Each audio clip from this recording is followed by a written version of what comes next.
presentamos En Tres Puntos. Flavio Gutiérrez. Ustedes y nuestros invitados analizarán el acontecer nacional e internacional, hechos e ideas que ocupan la atención de la sociedad. Un aporte al debate en busca de soluciones a los asuntos nacionales e internacionales actualizados. En Tres Puntos. Muy bien, buenas noches a ustedes, amigos televidentes de este su programa En Tres Puntos. Aquí estamos para compartir con ustedes esta próxima hora con informaciones del momento y de igual manera con invitados especiales como el que tenemos esta noche, que después de Javier dar las buenas noches, pues lo presentaremos. Adelante, Javier. Buenas noches, Guillermo. Buenas noches, amigos televidentes. Hoy tenemos un programa con muchos conversatorios sobre la República Dominicana. Bienvenido a su programa En Tres Puntos. Muy bien, contamos con la grata presencia una vez más de un reconocido politólogo y de igual manera un experto en seguridad ciudadana, el profesor Daniel Pou. Bienvenido nuevamente. Esta es su casa, profesor. Bienvenido. Muchas gracias. Yo muy complacido de estar aquí con ustedes y compartiendo con el distinguido público que sigue este programa. El placer es nuestro. Vamos a empezar por lo último. Nosotros dijimos que usted, su profesión es politólogo, pero de igual manera es un experto en seguridad ciudadana.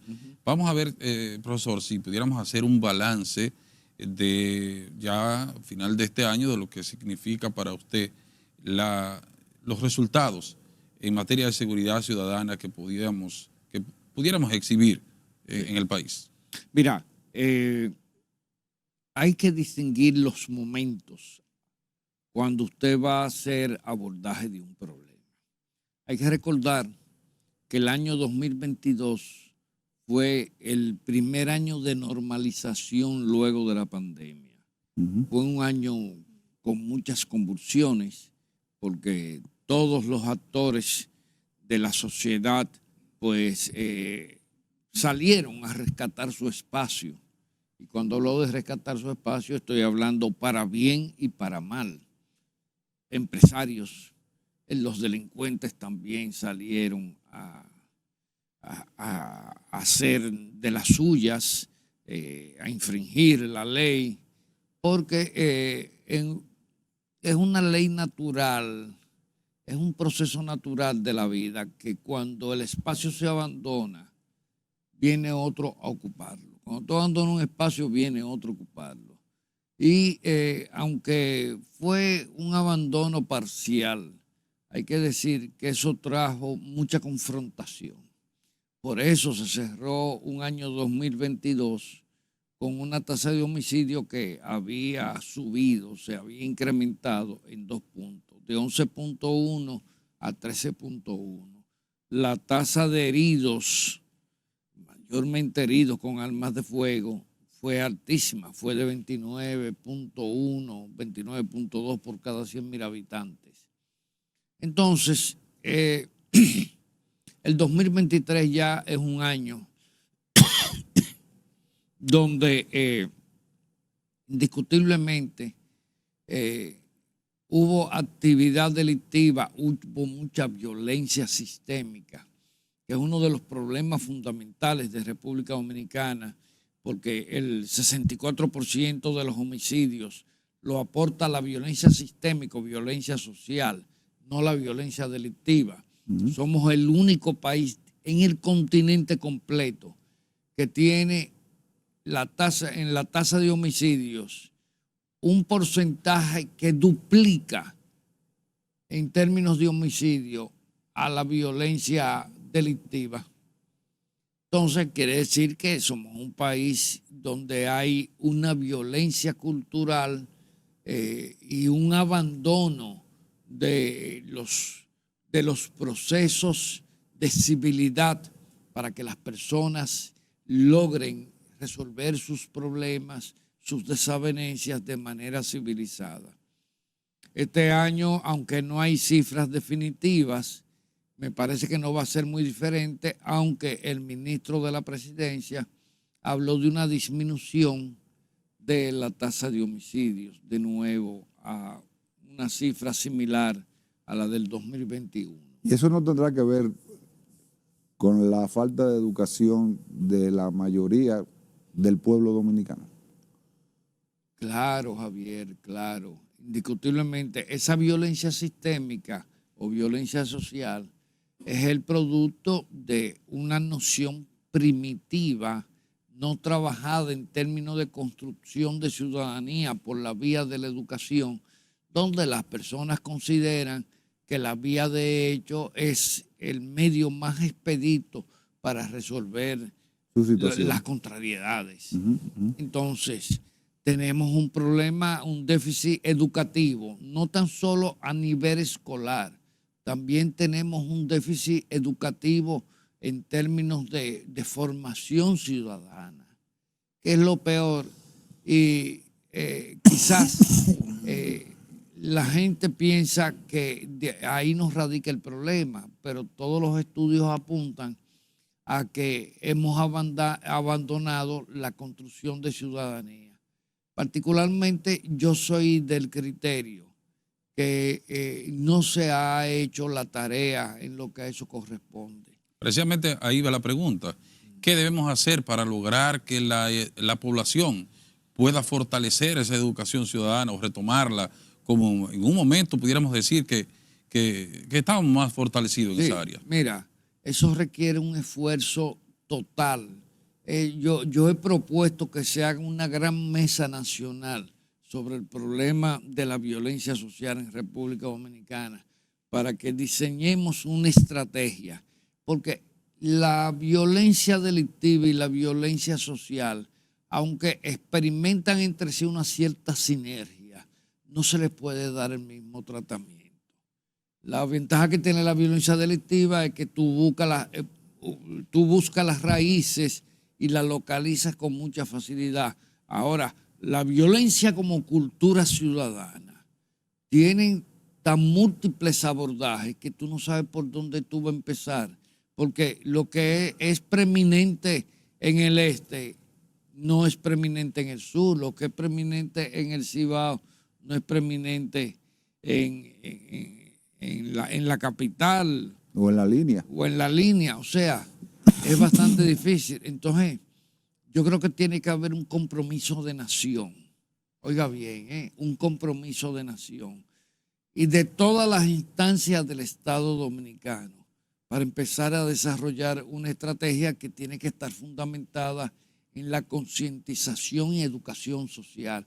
Nosotros nos tenemos que dar, y hay que aceptar el reto, porque lo contrario va a ser un acto de cobardía. Y esto va para cualquier gobierno que se siente ahí, incluyendo el actual, para empezar a resolver ese tema. Porque si tú dices, bueno, tú tienes una sociedad que tiene una tasa de homicidio social de un 10% y el 90% es delictivo, la tasa de homicidio de República Dominicana sería una tasa europea casi. Porque de 13, cuando tú tomas el 66%, o de 11, tú te quedas en una tasa de homicidio que ya no es considerada pandémica. Pero, oye, homicidio social tiene un fuerte componente. Están los feminicidios ahí también.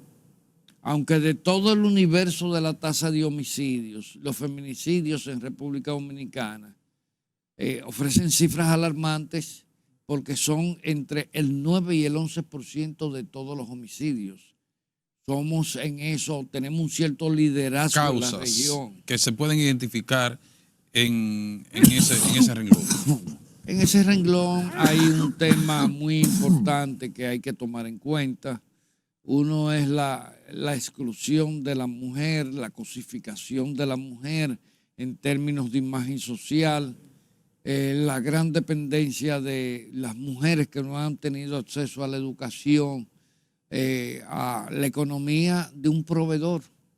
Y el proveedor dominicano se considera propietario el machismo. Del objeto de su sustento. O sea, el machismo. Y es lo que te digo, que eso es parte de... Tenemos que hacer una revolución en términos de formación social. Así es. Profesor, con la anuencia suya, y de nuestros amigos televidentes, vámonos a nuestra primera pausa comercial y de inmediato regresamos con el profesor Daniel Pou, quien es un politólogo y experto en seguridad ciudadana. Adelante, señor director.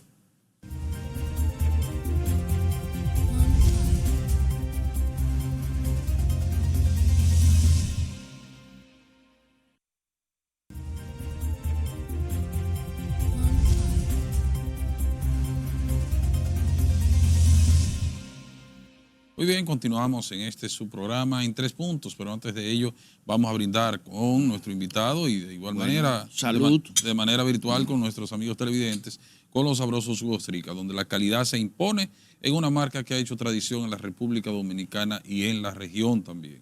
No solamente se venden los productos a nivel local, sino en varios países del área. De manera que ahí vemos esa gama de productos que tenemos a su gusto y a su disposición. Rica a su salud.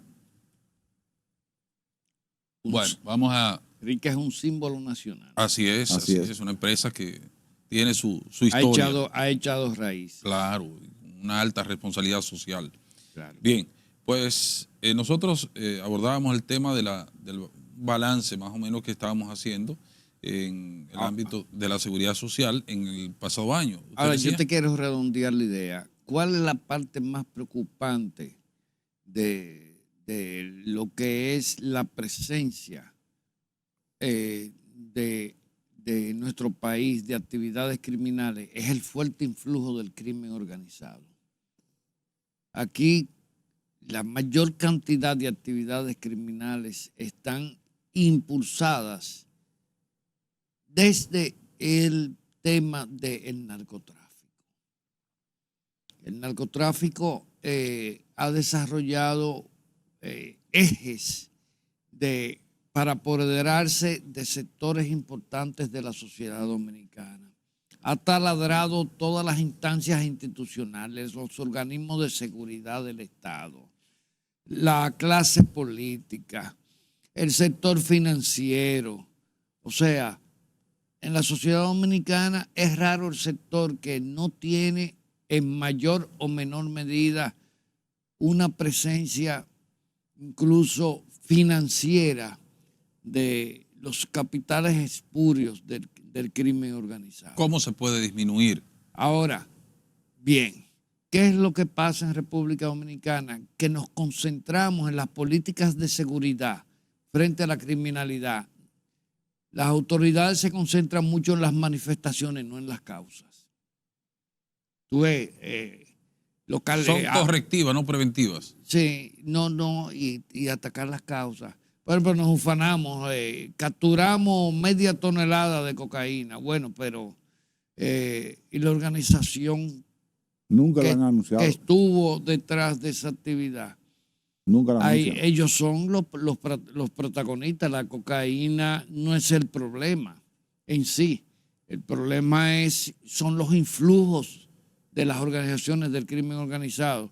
Y en eso, lamentablemente, en República Dominicana no hemos tenido el éxito que se esperaba. Pero sin embargo, en los últimos 3 años, se ha incautado más cocaína que en los 20 años que tenía la Dirección de Control de Drogas. Sí. O sea, y se ha roto todos los récords en incautación de cocaína, pero que no ha llegado al mercado.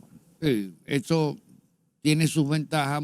Una gran parte de esos cargamentos de cocaína iban de tránsito hacia países desarrollados donde el precio de la cocaína se multiplica por 100. Se multiplica de una manera asombrosa. Imagínate, un kilo de cocaína comprado en 900 o $1,000 en la costa colombiana o venezolana. Puesto en Nueva York cuesta $28,000, $30,000. Puesto en Madrid cuesta 40,000 euros. Puesto en Alemania cuesta 47,000 euros. O sea, va subiendo el precio en la medida que se aleja de su punto de origen. Entonces, ¿qué te digo? Esos mercados como los nuestros son mercados chatarra en términos de producción financiera. Ahora, claro, eso crea una situación donde incluso Tú has escuchado manifestaciones de personas en los barrios y te defienden a los narcotraficantes. ¿Por qué? Porque ellos desarrollan una labor social. Claro. Ellos resuelven problemas de salud, ellos resuelven problemas económicos fundamentales de alimentación. O sea, y Las recetas. son proveedores de las recetas, son proveedores incluso de electrodomésticos. Tienen programas de asistencia social. Tienen sus políticas sociales donde el Estado no llega. Así es. No llega. Entonces tienen dominio de un territorio donde prácticamente las autoridades constitucionalmente organizadas para tales fines ocupan un segundo nivel. Ellos tienen más dominio del territorio que la propia policía y que la DNCD y que todas esas Ahora, agencias. Daniel, en la República Dominicana hay leyes, muchas leyes. Esas leyes prohíben que esos capitales de expolio lleguen a sus orígenes, incluyendo los partidos políticos, porque aquí hay candidatos, oficialistas no, sino candidatos de partidos políticos que han sido condenados en otros países porque le han encontrado la mano en la masa. Bueno, hay un diputado oficialista. Un diputado oficialista. Oficialista. Y hay muchos comentarios de otros candidatos. Ahora, ¿qué hacer con con los partidos políticos que no lleven ese tipo de candidatos? Bueno, hay un tema. Hay ley, pero... Hay ley, hay un tema ético también por el medio, pero el problema es que las prácticas que tienen los partidos políticos en República Dominicana de vender candidaturas al mejor postor, porque antes existía una democracia más sana, donde las bases de los partidos, tú veías las confrontaciones, no, que en tal lugar Luisito, que en tal lugar Ramoncito, porque era lo que más agitaban, lo que más llevaban, jalaban. Desarrollaban activismo. Hoy en día el que lleva el maletín más grande lleno de dólares para poder financiarse la campaña, porque estas campañas que se desarrollan en República Dominicana son multimillonarias. Si eso se pusiera en blanco y negro, otra cosa sería. Pero aquí hay gente que por una senaduría han invertido sumas que son inexplicables, que no se podrían recuperar en 100 años con el sueldo de senador. Así es. Entonces, no me diga que eso es espontáneo y que eso es porque los amigos del candidato querían apoyarlo. No, eso tiene su precio. Una persona que invierta 250 millones de pesos y que los que ganen son unos 300,000 pesos más o menos, sí, 350,000 por ahí más o menos mensual. En 4 años no hay forma humana de que lo ese pueda es un perfil recuperar. sospechoso, como dice el Como jefe dice de la el jefe, policía. el jefe Ese de es la un policía. perfil sospechoso, indiscutiblemente. Una candidatura a regidor en una demarcación pequeña de 10 a 15,000 habitantes tiene que gastar mínimo 5 millones de pesos para poder competir a nivel interno. Eso es otra cosa. Si hay una senaduría, tiene que y hay tener una pre-campaña y después una campaña. Exactamente. O sea, son dos momentos de Si es una senaduría, tiene que Entonces, disponer. lo que pasa está que aquí la doble moral, en aras de querer conservar una caricatura de democracia que está hecha de jirones y de harapos, porque la democracia dominicana es una democracia costosa y de la peor calidad que te puedes imaginar, pretenden que eso siga como una práctica política. Mira, el problema ahora mismo de República Dominicana es que la democracia no está en el debate electoral. No. ¿Tú has visto a alguien hablando de la democracia en el debate No. electoral? No está en el debate. No es que yo sí, a mí me van a elegir, porque ¿qué atributos tienen ustedes? Gente muchas veces semianalfabetos, gente que no sabe ni expresarse, que no tienen 3 ideas en línea. Pero que habían candidatos ya, o no, dueños de currules que cometían falta ortográfica pensando, y tú lo sabes. Habían senadores que tú te dabas vergüenza y tú decías, oye, ¿y cómo lo hacen? Bueno, en la campaña pasada yo vi unos pargos ahí que a la verdad producían vergüenza ajena. Pero bien, el tema fundamental es que... Y en este Congreso hay, en el espectro electoral, a nivel del sistema de partidos en República Dominicana, no puede haber democracia porque esos partidos llevan prácticas antidemocráticas a su interior y muchas veces prácticas no tan solo antidemocráticas, sino prácticas corruptas. Y de igual forma también usted identificó que vienen también influenciados, algunos de ellos, a través del crimen organizado, que usted correcto, acaba de mencionar, no, bien, que influye de manera negativa de ellos son en la seguridad ciudadana. Muchos de ellos son financiados por el crimen organizado. Lo que se descubren son realmente una cantidad muy ínfima con relación a los que están realmente vinculados. Así el es. crimen organizado procura mucho de que en República Dominicana la potabilidad de lo que son los organismos de investigación, de las instancias del régimen de rendición de cuentas y de contrapeso, pues sea débil, sea famélica, porque eso le conviene a ellos. Claro. Bien, vámonos con la anuencia suya, nuestra siguiente pausa comercial y de inmediato regresamos.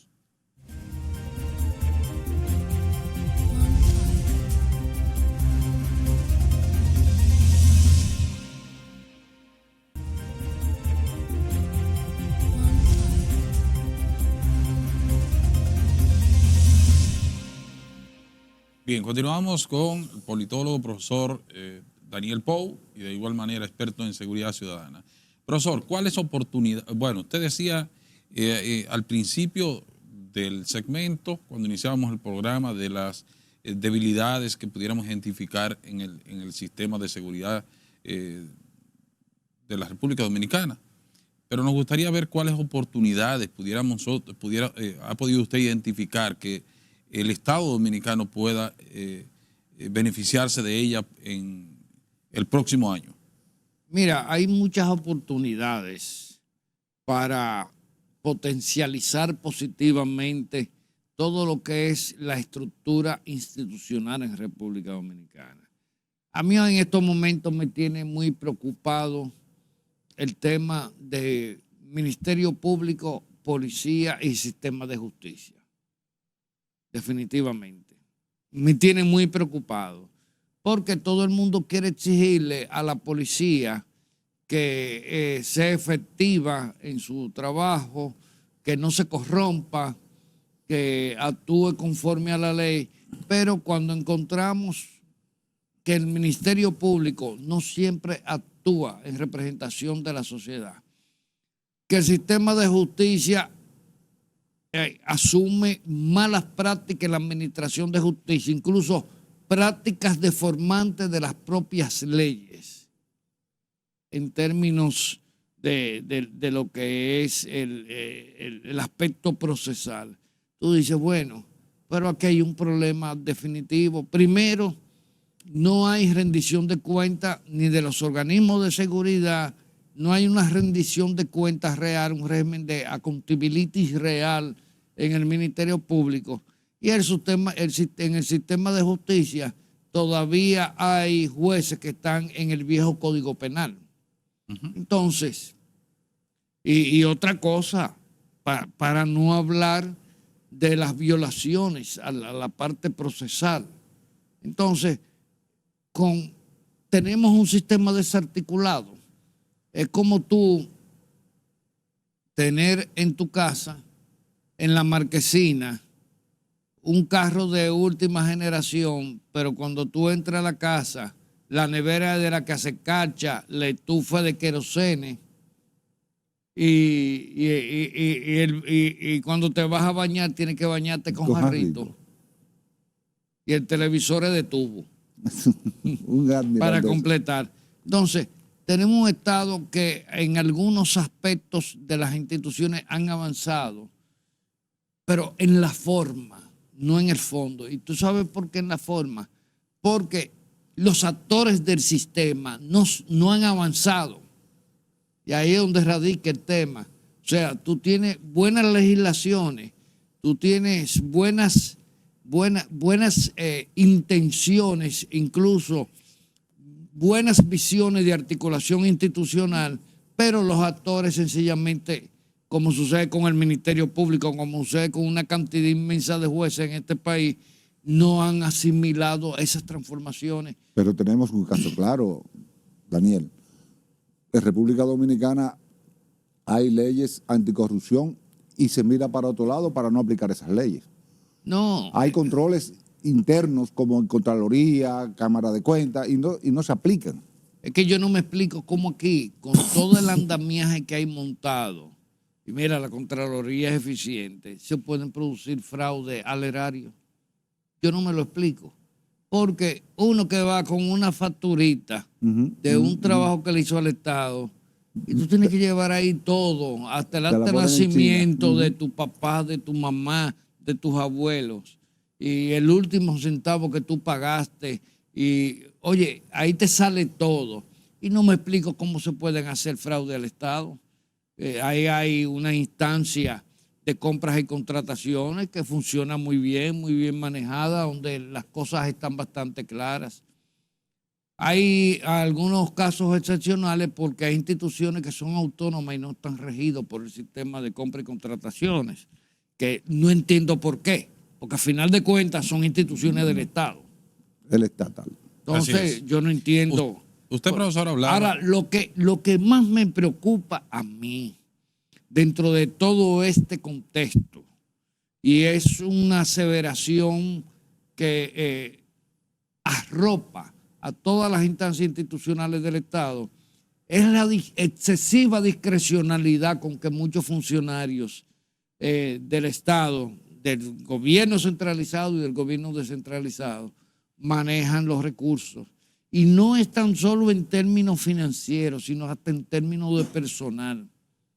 Personas que las instituciones la mandan al extranjero, vienen con una capacidad inmensa y cuando se reintegran, si no le cae bien al señor, la sacan y la tiran al zafacón laboral. A veces les resulta muy bueno a esas personas porque les permite romper un compromiso que le da la oportunidad de irse al sector privado o a un sector internacional a trabajar. Habría que fortalecer la ley 4108 de función pública para darle garantía a ese capital humano de que no pueda ser removido de una manera política. Ese es un laberinto que hay que dedicarle un trabajo suma, porque aquí la famosa ley de administración pública y cosas, yo la veo como una ley anacrónica. No sé, no soy un conocedor a profundidad, pero he visto unos casos que a mí me asombra de que se quite una persona de un puesto para colocar, capacitada con todo un aval, para colocar a una persona que no tiene ni idea de cuáles son las funciones del puesto. Dicen que hay una debilidad en la parte de en contratar empleados mediante el sistema de carrera y contratarlo de manera directa, que ahí está la gran diferencia, que el Estado todavía no ha asumido de manera ya procedimental el colocar a todos los empleados mediante concurso, mediante el sistema de carrera administrativa. Sí, eso tiene mucho que ver, tiene mucho peso, pero el problema es que la clase política no tiene capacidad de asimilar ese tipo. Usted hablaba, sí.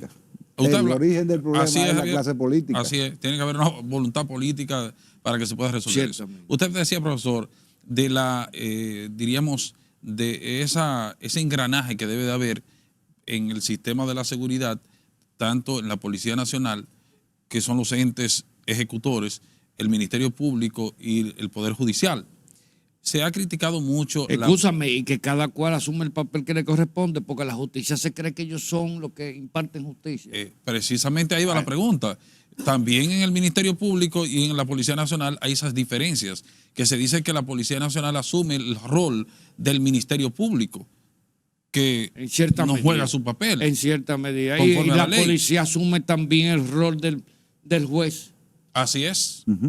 ¿Cómo podríamos fortalecer esos tres pilares de ejecutores? Mira, el problema está que en República Dominicana la mayoría de las instancias del Estado no tienen entes reguladores. Y si los tienen son muy débiles o son sencillamente formales, ¿no? Yo creo que tanto la policía como el Ministerio Público como el sistema de justicia debe ser escrutado por entes externos, porque eso es otro tema. Por ejemplo, la policía tiene un departamento de asuntos internos que está en manos de un subalterno del director de la policía. Exactamente. En manos ¿Y el Ministerio Público quién lo quiere? Y el Ministerio Público tiene el Consejo del Ministerio Público, son también ellos mismos.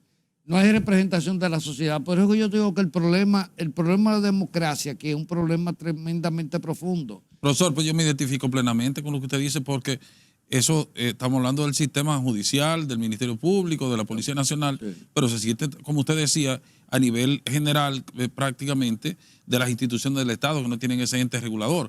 Nos vamos al sistema educativo. ¿Quién regula o quién mide la calidad del sistema educativo? El IDEICI. ¿De quién depende el IDEICI? Del Ministerio de Educación. Entonces, sí, se están evaluando ellos mismos. Y ahí hay una situación compleja. Hay un problema muy serio. ¿El legislador debiera entonces de trabajar en ese sentido para fortalecer esa área? Mira, yo creo que aquí hay que hacer una reforma constitucional, indiscutiblemente. La gente quiere... Mucha gente dice, no, porque la Constitución no se puede tocar. Bueno, pues tú tienes pánico de que te vayan a quitar 2 periodos y nunca más. Pero hay problemas que son superiores. Y es conferirle musculatura a los pocos organismos de contrapeso y control que hay. Y crear nuevos organismos, pero con una participación de la sociedad. ¿Por qué tanto miedo a que la sociedad participe en lo que en lo que son las instancias de regulación y control de la gestión pública? Y la verduría no es... No. La verduría es una cuestión muy superficial, muy... el veedor no tiene capacidad para ponerle freno a un ministro. Así es. Tiene nada más poder de voz, pero no de voto. De voto. Vámonos a nuestra última pausa comercial y de inmediato regresamos.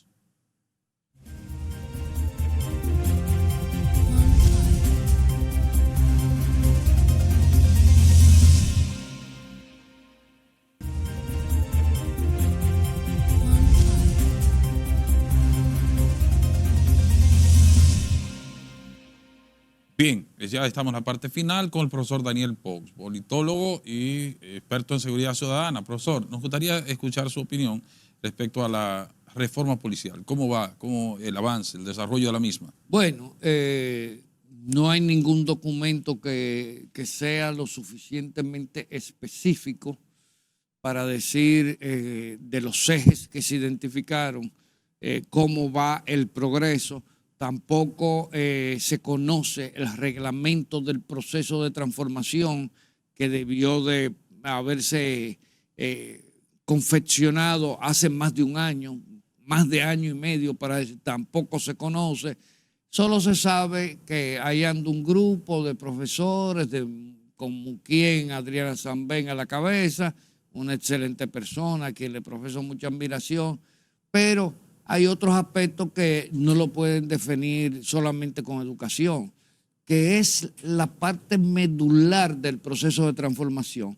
Y lo que es más, me causa temor que el proceso de formación, de educación, haya avanzado tanto sin que se haya definido la parte medular del proceso de transformación de la policía. ¿Usted sabe cuál es? ¿Cuál sería? La doctrina policial. Porque la doctrina es el eje matriz que filosóficamente va a orientar lo que va a ser la policía, la visión de la policía, la misión de la policía y la funcionalidad de la policía. Porque hasta ahora el pecado mortal de la policía es el espacio de autonomía que se le ha dado. Una policía trujillista fundada por Trujillo. Bueno, señores, yo en estos días estuve reunido con policías de la ciudad de Nueva York. Y el régimen de control que existe sobre la policía de la ciudad de Nueva York, ustedes no se lo pueden imaginar. Ustedes no se lo pueden imaginar. Recientemente se tomó una decisión de corte administrativa donde un policía cuando termina su servicio ahora tiene que de inmediato hacer una nota de cuál fue su tarea en su servicio. Y si sostuvo conversaciones con ciudadanos, explicar qué tipo de conversaciones y de cuáles características eran esas conversaciones. Daniel, cambiándote el tema y ya viéndolo que este final de año tenemos, el año que viene tenemos elecciones. ¿Cómo tú ves el panorama político en términos generales en la República Dominicana para el torneo que viene? Bueno, yo veo un panorama un poco deplorable. No veo gente con la calidad que uno se espera puede presentarse en boletas. Hay una suerte de déjà vu, gente ya que pasaron por el Estado, que fracasaron, que quieren volver a la palestra, porque ellos tienen la cultura de que ellos ya tienen experiencia, pero solamente tienen experiencia fracasando. O sea, si fueran experiencias de éxito, pero son experiencias de fracaso. Entonces, es uno de los grandes dilemas. Veo la oposición que, producto de la cerrazón y de la visión microscópica de lo que es la política, no fue capaz de desarrollar un proyecto para confrontar al actual partido de gobierno, que sin ser un partido con la gran musculatura, ha demostrado que está en capacidad de mantener su hegemonía en el espectro electoral, y la oposición apostando a una segunda vuelta, como si el proceso de una primera vuelta o de una luego de una segunda vuelta permitiera hacer una transferibilidad automática de votos. Eso es producto de la falta de una visión realista de la política. Entonces veo al presidente Luis Abinader que, aunque no puede descuidarse, porque hoy en día en la política cualquier error puede salir muy costoso, va con cierta laxitud en su proyecto de reelección. La parte más débil que yo le encuentro al PRM es en los liderazgos locales. Pero como aquí no hay conexión entre la elección presidencial y la elección municipal o legislativa, pues él no tiene que preocuparse mucho. Pero sí debe de fortalecer sobre todo esa visión que enarboló cuando él fue candidato a la presidencia, donde hay muchos aspectos que en República Dominicana tienen que recibir un nuevo aliento, una nueva posibilidad, porque en República Dominicana el problema de la democracia es hoy por hoy la raíz de todos los problemas que confrontamos en República Dominicana. ¿Cuáles son las causas de esas debilidades de liderazgo local que tiene el partido oficialista? Lo que pasa es que el partido oficialista, que aunque la gran cantidad de su militancia venía del PRD, no toda la vieja militancia pasó al PRM. Muchas personas ya estaban muy entradas en edad. Recuerda que es un partido que estamos hablando de 60, más de 60 años. Entonces, como que no le veo que ha logrado construir una solidez orgánica como expresión política. Eso también tiene que ver mucho con la heterogeneidad de los componentes sociales del partido y con la rapidez con que el partido llegó al poder. ¿Se desaparecerá próximamente uno de los dos partidos fundados por Juan Bosch, Fuerza del Pueblo o el PLD?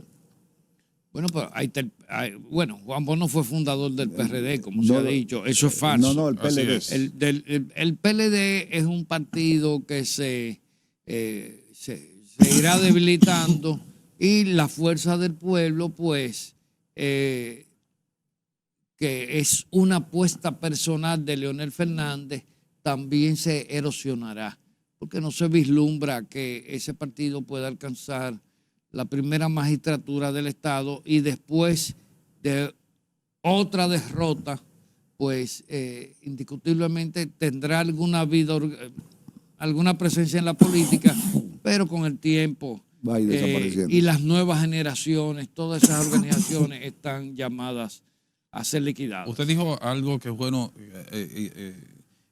diríamos, resaltarle a algunos televidentes que quizás no puedan tener esa información, y es que se le atribuye a Juan Bosch ser el fundador del PRD. Usted acaba de decir Sí, que ¿cómo podríamos sintetizarlo? No, Juan Bosch nunca fue de los fundadores del PRD en el exilio, como se ha dicho.